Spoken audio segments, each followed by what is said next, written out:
दोस्तों, क्या आप लोग तैयार हैं टॉक्सिक मूवी की पूरी कहानी सुनने के लिए? तो चलिए बिना टाइम वेस्ट किए कहानी शुरू करते हैं। मूवी की शुरुआत 1947 के कुछ साल आगे की दिखाई जाती है। यहाँ हमें नादिया का एक सर्कस देखने को मिलता है। नादिया आज काफी शराब पी रही थी और अपने बेटे से कहती है कि आज उसके पापा वापस आने वाले हैं। वापस आने के बाद वो अपने बच्चे को एक नाम भी देंगे। इसीलिए नादिया अपने बेटे से कहती है कि वो बाहर जाकर अपने पापा का इंतजार करे।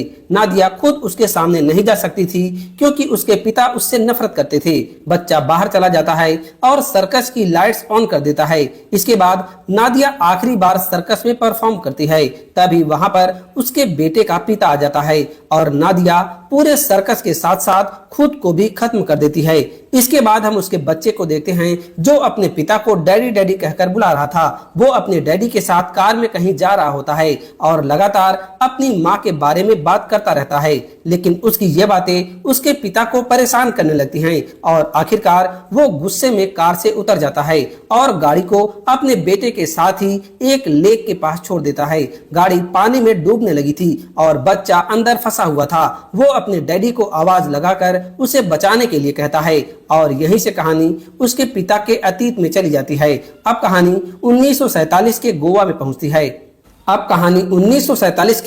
पहुंचती है। उस समय भारत आजाद हो चुका था, लेकिन गोवा में अभी भी पुर्तगालियों का राज होता है। इसी दौर में हमें फर्नांडिस नाम का एक ताकतवर आदमी दिखाया जाता है। उसका अपने बड़े भाई सिल्वाडोस के साथ गोवा में काफी दबदबा था, लेकिन दोनों भाई एक दूसरे के बहुत बड़े दुश्मन थे। इसी बीच फर्नांडिस के बेटे की किसी ने हत्या कर दी। अपने बेटे की मौत से फर्नांडिस काफी दुखी होता है और अपने भाई सिल्वाडोस के घर जाता है ताकि उसे भी अपने बेटे के अंतिम यात्रा में बुला सके, लेकिन वहां पर सिल्वाडोस नहीं होता। उसकी जगह पर उसे वहां पर एलिजाबेथ मिलती है। एलिजाबेथ फर्नांडिस को काफी बातें सुनाती है, जिसके बाद फर्नांडिस वहां से चला जाता है। इसके बाद हम देखते हैं कि फर्नांडिस के बेटे का फ्यूनरल चल रहा था। तभी अचानक राया और गंगा वहां पर हमला कर देते हैं। यहाँ हमें पता चलता है कि राया और गंगा भाई बहन हैं और फर्नांडिस से उन्हें अपना कोई पुराना बदला लेना था। इतना ही नहीं, फर्नांडिस के बेटे को भी इन्हीं दोनों ने मारा था। दोनों फर्नांडिस के आदमियों को एक एक करके खत्म कर देते हैं और अब फर्नांडिस को भी मारने वाले थे। तभी वहां पर फर्नांडिस का भाई सिल्वाडोस पहुंच जाता है, लेकिन सिल्वाडोस अपने भाई को बचाने नहीं आया था, बल्कि वो खुद भी फर्नांडिस को मरवाना चाहता था। यहाँ पर सिल्वाडोस राया को बताता है कि राया के पिता उसके लिए काम करते थे। फिर वो राया को एक गन देता है और फर्नांडिस को मारने के लिए कहता है, लेकिन राया कहता है कि उसका बदला अपने पिता के लिए नहीं बल्कि अपनी बहन गंगा के लिए था। इसीलिए राया वो गन गंगा को दे देता है और गंगा फर्नांडिस को गोली मार देती है। अब सवाल ये था कि आखिर राय और गंगा के अंदर फर्नांडिस के लिए इतना गुस्सा और बदले की भावना कहां से आई? इसे समझने के लिए कहानी कुछ साल पीछे चली जाती है। कहानी अब 1920 में पहुंचती है, जहां पर राया और गंगा की मां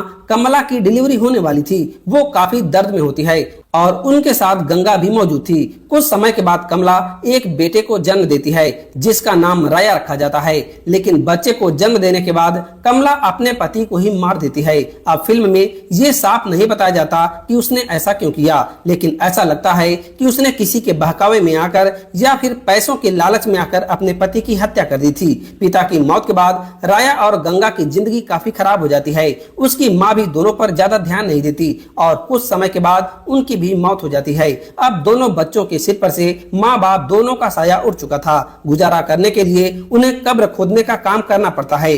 कब्र में दफन बॉडी पर जो भी ज्वेलरी मिलती उसे निकाल कर ये लोग बेच देते और उसी से अपना पेट पालते थे। इसी तरह राया और गंगा ने बेहद गरीबी और मुश्किल हालत से अपना बचपन गुजारा। अब कहानी प्रेजेंट में वापस आती है, जहां पर राया और गंगा फर्नांडिस को खत्म कर चुके थे। सिल्वाडोस ने उनकी जान इसीलिए नहीं बख्शी थी कि उन्हें उन पर दया आ गई थी, बल्कि वो जानता था कि राया और गंगा उसके लिए बहुत काम के साबित हो सकते हैं। अब गंगा का सपना था कि एक दिन राया किंग बने। राया भी उससे कहता है कि वो एक दिन किंग जरूर बनेगा, लेकिन किसी के सहारे नहीं बल्कि अपने दम पर। अब धीरे धीरे राया की वजह से सिल्वाडोस का बिजनेस काफी बढ़ने लगता है। उसकी ड्रग्स वाली बोट्स भी राया की वजह से लगातार चल रही थी। अगर कोई उन्हें रोकने की कोशिश करता तो राया उसे खत्म कर देता। इसी वजह से पूरे इलाके में राया का खौफ फैल जाता है और सिल्वाडोस भी उससे काफी खुश होता है। इसी दौरान राया की मुलाकात सिल्वाडोस की बेटी रेबिका से होती है। पहली नजर में ही दोनों एक दूसरे की तरफ आकर्षित हो जाते हैं और धीरे धीरे उनका अफेयर शुरू हो जाता है। एक तरफ राया अपने लोगों के साथ मिलकर सिल्वाडोस के दुश्मनों को खत्म करता रहता, तो दूसरी तरफ रेबिका के साथ रोमांस भी करता रहता। लेकिन रेबिका को राया से सच में प्यार हो जाता है। जब सिल्वाडोस को दोनों के रिश्ते के बारे में पता चलता है तो वो फैसला करता है कि दोनों की शादी करवा देगा। इससे राया और गंगा भी उसकी फैमिली का हिस्सा बन जाते। लेकिन एलिजाबेथ को ये बात पसंद नहीं आती। वो अपने भाई टोनी से कहती है कि अगर राया इस फैमिली में आ गया तो आगे उनका यहाँ रहना मुश्किल हो जाएगा। इसीलिए दोनों मिलकर राया को मारने का प्लान बनाते हैं। इसी बीच राया को अपनी और रेबिका की शादी के बारे में पता चलता है। वो काफी हैरान था क्योंकि रेबिका के साथ उसका रिश्ता तो था, लेकिन वो उससे प्यार नहीं करता था। इसी सोच में उसकी नजर नादिया के सर्कस वाले पोस्टर पर पड़ती है। पोस्टर में नादिया की तस्वीर देखकर राया उसकी तरफ आकर्षित हो जाता है। उसी दिन सर्कस की ओपनिंग भी थी और इसीलिए राया सीधे वहां चला जाता है। लेकिन राया को नहीं पता था कि एलिजाबेथ और टोनी ने भी इसी सर्कस में उसे मारने का प्लान बनाया है। राया सर्कस में पहुंचता है और तभी नादिया का परफॉर्मेंस शुरू हो जाता है। राया उसे देखने लगता है और ऐसा लगता है कि पहली नजर में ही उसे नादिया काफी पसंद आ गई हो। और तभी अचानक राया के ऊपर हमला हो जाता है। लेकिन राया एक एक करके सभी हमलावरों को मार देता है और एलिजाबेथ और टोनी का प्लान फेल हो जाता है। इसके बाद राया अपने ही एक आदमी को गोली मारता है क्योंकि उसके होते हुए हमलावर सर्कस के अंदर कैसे पहुंच गए और ये बात उसे बर्दाश्त नहीं होती। इसके बाद राया नादिया से पूछता है कि इस हमले में उसका कोई हाथ था या नहीं। नादिया साफ कहती है कि वो सिर्फ एक कलाकार है और अपना काम करती है। इसके बाद राया उससे उसका रेट पूछ लेता है और इस बात से नादिया काफी गुस्सा हो जाती है और उसके मुंह पर थूक देती है। और ऐसा करते ही राया का गुस्सा 7वें आसमान पर पहुंच जाता है। उससे कहता है कि वो कुछ दिनों के बाद वापस जरूर आएगा। तब तक नादिया पता करे कि इस हमले के पीछे किसका हाथ था। अगर उसने ऐसा नहीं किया तो राया उसके साथ क्या करेगा वो खुद नहीं जानती। इसके बाद राया खुद भी हमले के पीछे मौजूद लोगों का पता लगाने लगता है और शक होने पर कई लोगों को जान से मार देता है। दूसरी तरफ एलिजाबेथ रेबिका के ऊपर भड़क रही थी। वो कहती है कि राया एक सर्कस वाली लड़की नादिया को देख रहा था और उसने उसे जिंदा भी छोड़ दिया। उसे लगता है कि राया उसकी तरफ आकर्षित हो गया है। ये सुनकर रेबिका भी काफी गुस्सा हो जाती है और गंगा से कहती है कि नादिया को मार दिया जाए। गंगा नादिया को पकड़कर उससे पूछती है कि क्या इस हमले में उसका भी हाथ था। नादिया कहती है कि उसका कोई हाथ नहीं था, लेकिन रेबिका उसकी बात मानने को तैयार नहीं होती और उसे मारने का फैसला कर लेती है। गंगा सबको समझाती है कि नादिया को कुछ मत करो क्योंकि अगर राया को पता चला तो वो किसी को नहीं छोड़ेगा। और तभी वहां राया पहुंच जाता है। राया नादिया को बचा लेता है और सबको वार्निंग देता है कि इस मामले से दूर रहो। इसके बाद रेबिका को वहां से जाना पड़ता है। लेकिन अब राया और नादिया की कहानी असली मोड़ लेने वाली थी। इसके अगले दिन राया नादिया से मिलने उसके पास जाता है और उस वक्त नादिया अपने कपड़े उतारकर खुद को खत्म करने की कोशिश कर रही थी और राया से कहती है कि उसे जो करना है कर ले, लेकिन राया उससे बचा लेता है। इसके बाद राया को पता चलता है कि उस पर हमला करवाने वाला टोनी और एलिजाबेथ थे। अब गुस्से में राया टोनी को बहुत बुरी तरह पीटता है, लेकिन टोनी अपनी बहन एलिजाबेथ का नाम नहीं लेता। उधर गंगा को पहले से शक था कि एलिजाबेथ भी इस साजिश में शामिल हो सकती है। इसीलिए वो एलिजाबेथ से कहती है कि अगर उसे अपनी लॉयल्टी साबित करनी है तो उसे कुछ करना होगा। मजबूरी में एलिजाबेथ को अपने ही भाई टोनी को मारना पड़ता है। इसके बाद गंगा नादिया के पास जाती है और उसे कुछ पैसे देकर कहती है कि वो अपना सर्कस लेकर यहाँ से चली जाए।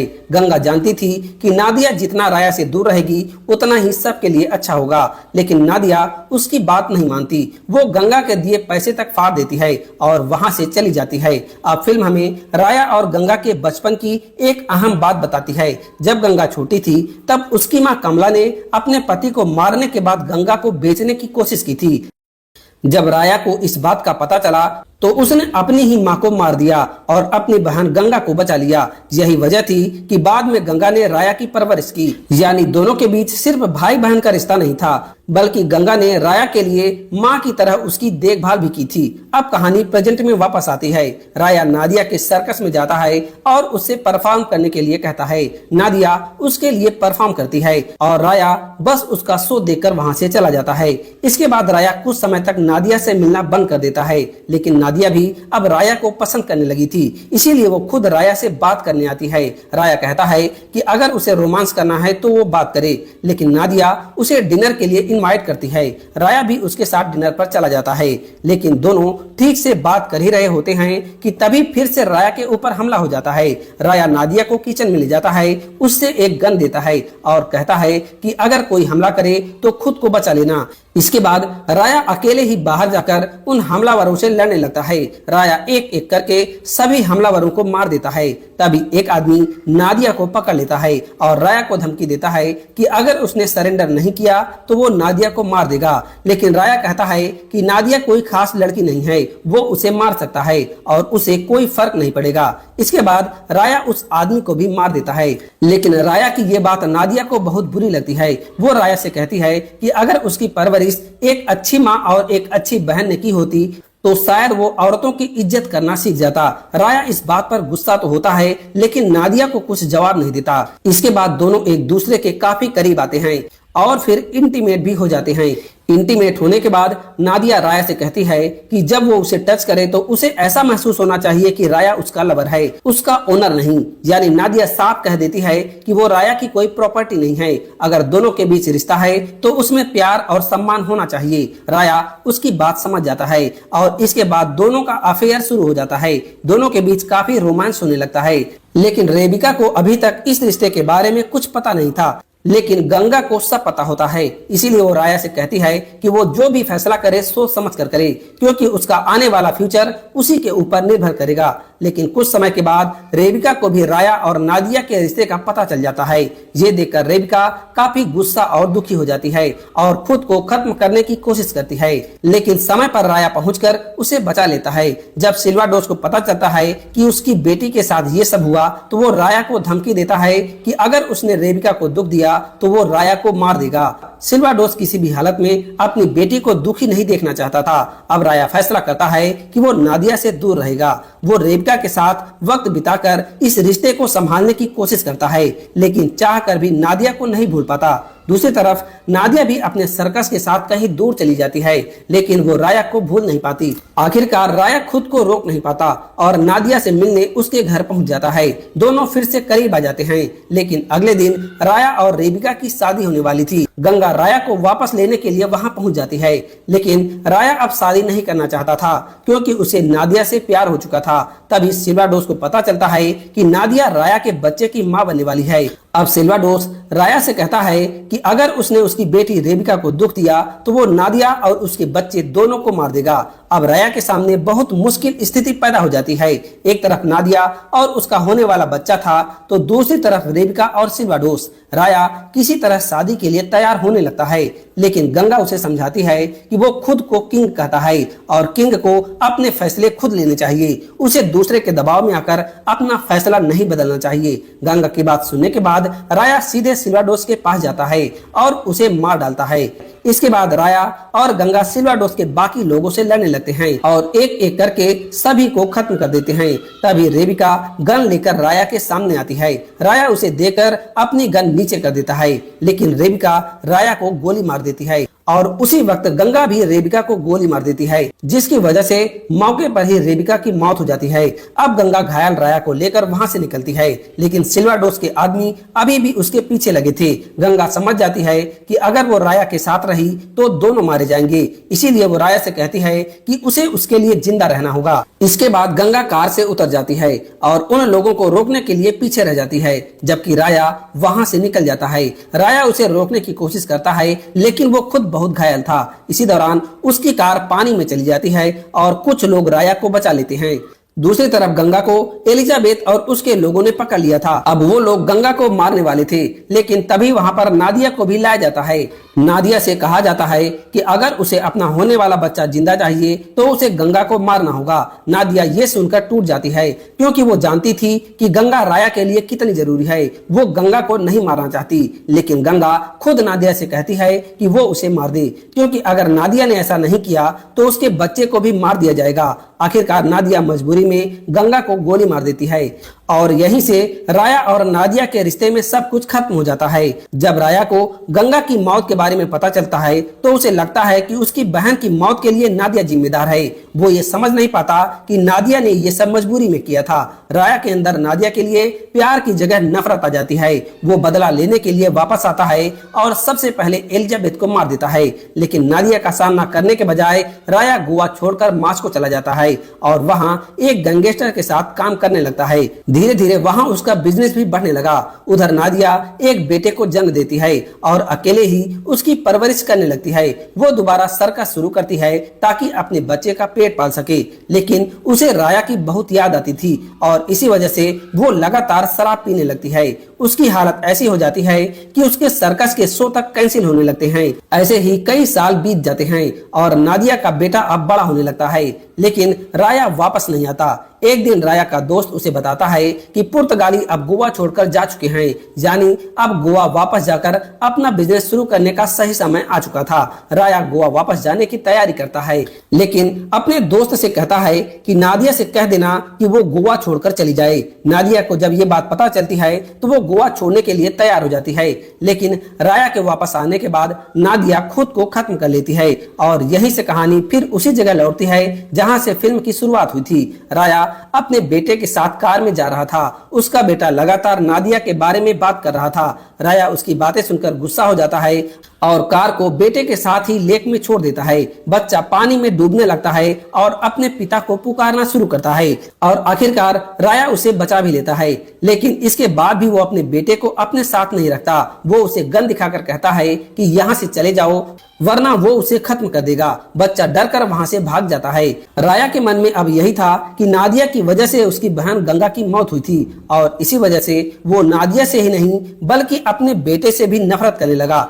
लेकिन असली सच्चाई अभी राया को पता नहीं थी और आगे चलकर यही सच्चाई पूरी फिल्म का सबसे बड़ा ट्विस्ट बनने वाली थी। अब राया गोवा में वापस आ चुका था और यहाँ उसने कई सारे कसिनो शुरू किए। धीरे धीरे उसका बिजनेस काफी फैलने लगा, लेकिन इतनी कामयाबी के बावजूद राया अंदर से बिल्कुल खुश नहीं होता। वो पूरी तरह नशे में डूबा रहता और अलग अलग लड़कियों के साथ वक्त बिताता। इसी दौरान एक दिन उसके घर पर मेलिसा नाम की एक लड़की आती है।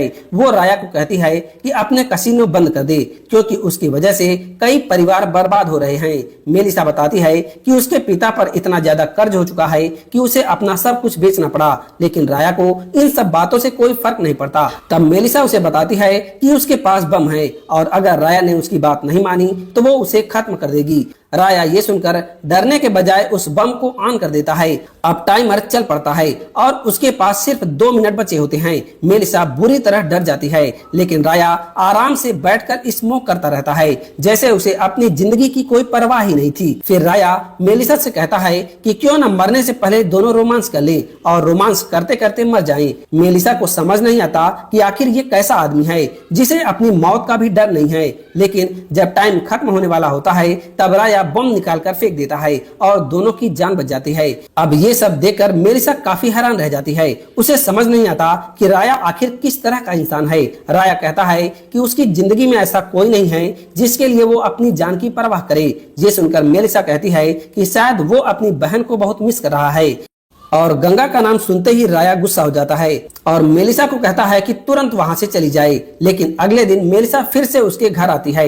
असल में राया ने मेलिसा के पिता का पूरा कर्जा माफ कर दिया था, इसीलिए राया उसे कहता है कि वो अपने पिता से कहे कि दोबारा उसके कसिनो के आसपास भी ना आए। मेलिसा उसकी बात मान लेती है, लेकिन अब मेलिसा को राया पसंद आने लगा था। दोनों करीब आते हैं और उनका रिश्ता शुरू हो जाता है। जब मेलिसा वहां से जाने लगती है तभी वो देखती है कि एक दूसरी लड़की राया के पास आ रही थी। ये देखकर मेलिसा को जलन होने लगती है और वो उस लड़की को वहां से भगा देती है। फिर मेलिसा राया से कहती है कि अब वो यहीं परमानेंट रहना चाहती है। राया कहता है कि जब तक वो उसे सह सकती है तब तक यहाँ रह सकती है। इसके बाद मेलिसा राया के साथ रहने लगती है। अब कुछ साल बीत जाते हैं और अब मेलिसा भी प्रेग्नेंट थी। आज उसकी डिलीवरी का दिन होता है।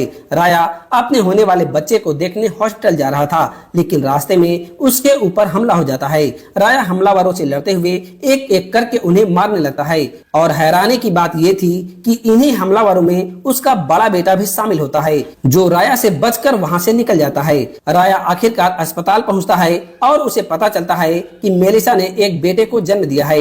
उस बच्चे का नाम एडम रखा जाता है। उसी समय राया खिड़की के बाहर देखता है तो उसे अपना पहला बेटा वहां खड़ा दिखाई देता है। वो बच्चा बस राया को देख रहा था। राया उसे देखकर हैरान रह जाता है। इसके बाद कहानी कुछ साल आगे बढ़ती है। अब राया का बेटा काफी बड़ा हो चुका था। वो बेहद हिंसक हो गया था और उसके दिमाग में सिर्फ एक ही चीज थी, अपने पिता से बदला लेना। इसके बाद राया के बिजनेस एक एक करके बर्बाद होने लगते हैं। जहां भी राया अपना कैसीनो या फिर कोई बिजनेस चलाता, उसका बड़ा बेटा वहां पहुंच जाता और सब कुछ तबाह करके चला जाता। राया को समझ नहीं आता कि आखिर उसका बेटा हर बार उसके हाथ से कैसे निकल जाता है। धीरे धीरे राया के सारे बिजनेस पार्टनर भी उससे नाराज होने लगते हैं, क्योंकि राया अपने ही बेटे को रोक नहीं पा रहा था। इसी दौरान घर में क्रिसमस की पार्टी चल रही थी। राया, मेलिसा और एडम सब लोग मिलकर सेलिब्रेट कर रहे थे। तभी वहां पर राया का बड़ा बेटा सेंटा क्लॉज बनकर उनके घर में घुस आता है। वो राया को मारने वाला होता है, लेकिन राया उस पर हमला कर देता है। फिर भी उसका बड़ा बेटा वहां से भाग निकलता है। इसके बाद राया के एक बिजनेस पार्टनर का बेटा उसके पास आता है और उसे चेतावनी देता है कि अगर उसने जल्दी कोई समाधान नहीं निकाला तो उसके सारे बिजनेस इसी तरह बर्बाद हो जाएंगे। राया गुस्से में उसी लड़के को पीट देता है। अब वो बिजनेस पार्टनर भी राया से काफी नाराज हो चुका था, लेकिन तभी राया का बड़ा बेटा उस बिजनेस पार्टनर के बेटे को ही मार देता है। जब उस बिजनेस पार्टनर को अपने बेटे की मौत का पता चला तो वो मकाऊ से इंडिया आता है। अब इन सब बातों से राया काफी परेशान हो चुका था। उसे समझ नहीं आ रहा था कि आखिर उसके बेटे को कैसे रोका जाए। उसे ऐसा लगने लगता है कि उसके बेटे को उसके बारे में सब कुछ पता है और वो जानबूझकर उसके हर बिजनेस को बर्बाद कर रहा है। राया के इस व्यवहार से एडम की माँ भी अब परेशान हो जाती है। वो नहीं चाहती थी कि उसका बेटा इस खून खराबे वाली जिंदगी का हिस्सा बने, इसीलिए वो एडम को लेकर वहां से जाने का फैसला करती है। राया उससे कहता है कि अगर उसे जाना है तो वो जा सकती है, लेकिन एडम उसके साथ रहेगा। लेकिन एडम की माँ फिर भी उसे लेकर वहां से चली जाती है और दोनों एक कार्निवल में पहुंचते हैं। वहां भीड़ में एडम अपनी माँ से अलग हो जाता है। उसकी माँ उसे हर जगह ढूंढने लगती है। जब राया को ये बात पता चलती है तो राया भी एडम को ढूंढते हुए वहां पहुंच जाता है और तभी राया का बड़ा बेटा वहां आ जाता है और राया को ही किडनैप कर लेता है। जब राया को होश आता है तो सबसे पहले एडम के बारे में पूछता है। उसका बेटा बताता है कि एडम उस लेक वाली कार में है। ये सुनते ही राया तुरंत वहां पहुंचता है और एडम को बचा लेता है। इसके बाद राया और उसके बेटे के बीच फाइट शुरू होती है। दोनों एक दूसरे को बुरी तरह पीटने लगते हैं और इसी दौरान एडम वहां से भागते भागते नादिया के पुराने घर पहुंच जाता है। राया भी उसके पीछे था और एक बार फिर राया और उसके बेटे के बीच भयंकर लड़ाई शुरू हो गई थी। राया अपने बेटे को काफी पीटता है, लेकिन उसे मारता नहीं है। इसके बाद राया अपने बेटे से कहता है कि वो नादिया से नफरत करता था, क्योंकि उसकी वजह से गंगा की मौत हुई थी। लेकिन राया का बेटा ये सुनकर हंसने लगता है। वो राया से कहता है कि उसे ये बात समझनी होगी कि गंगा की मौत नादिया की वजह से नहीं हुई थी। असल में गंगा की मौत के लिए राया खुद जिम्मेदार था, क्योंकि राया ही अपनी बहन को उस हालत में अकेला छोड़कर गया था और उसी के फैसलों की वजह से गंगा उस हालत में पहुंची थी। यानी जिस बात का दोष राया इतने सालों से नादिया को दे रहा था, उसका असली जिम्मेदार खुद राया ही था। ये सुनकर राया बुरी तरह परेशान हो जाता है। वो इस बात को स्वीकार नहीं कर पाता और पैनिक करने लगता है। तभी वहां एडम की माँ पहुंचती है और एडम को लेकर वहां से जाने लगती है। राया ये जब देखता है तो उसे रोकने की कोशिश करने लगा, लेकिन उसी वक्त उस मकाऊ वाले बिजनेसमैन के लोग राया के ऊपर हमला कर देते हैं। अब राया उनके साथ भिड़ जाता है, लेकिन थोड़ी ही देर में उसका बड़ा बेटा भी वहां पहुंच जाता है। वो राया के साथ मिलकर उन सभी लोगों के साथ लड़ना शुरू करता है। दोनों एक एक करके सभी हमलावरों को खत्म कर देते हैं। इसके बाद राया एडम को लेकर वहां से जाने लगा, लेकिन उसका बड़ा बेटा उससे कहता है कि उसे भी अपने साथ ले जाए। राया उसे अपने साथ ले जाने के लिए तैयार नहीं होता।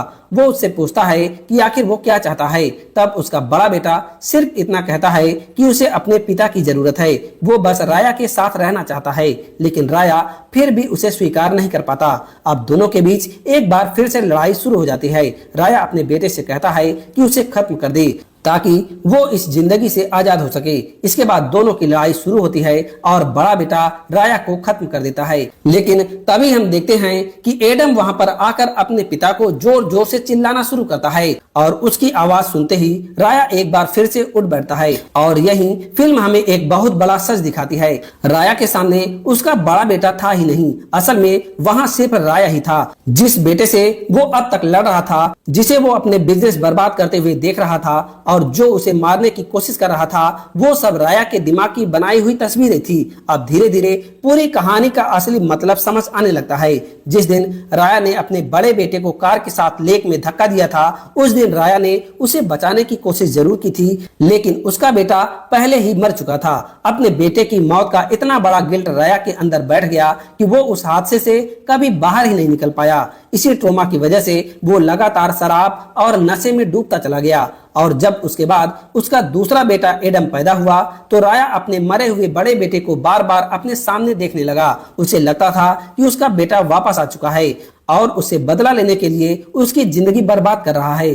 यानी कि अब तक हमने राया के बेटे को जो कुछ भी करते हुए देखा था, जैसे उसके कसिनो को बर्बाद करना, उसके घर पर हमला करना, उसे किडनैप करना और उससे लड़ना, असल में ये सब राया खुद ही कर रहा था। वो कभी खुद को राया समझता और कभी अपने बेटे को। शायद उसके अंदर एक तरह की स्प्लिट पर्सनालिटी जैसी स्थिति पैदा हो गई थी, लेकिन इसकी जड़ उसके बड़े बेटे की मौत का गहरा सदमा था। राया अपने बेटे को खो दिया था, लेकिन उसका दिमाग उस सच्चाई को स्वीकार नहीं कर पाया था। इसी वजह से वो अपने बेटे को बार बार अपने सामने देखता था। अब राया को खुद भी समझ नहीं आ रहा था कि असल में उसके साथ क्या हो रहा है।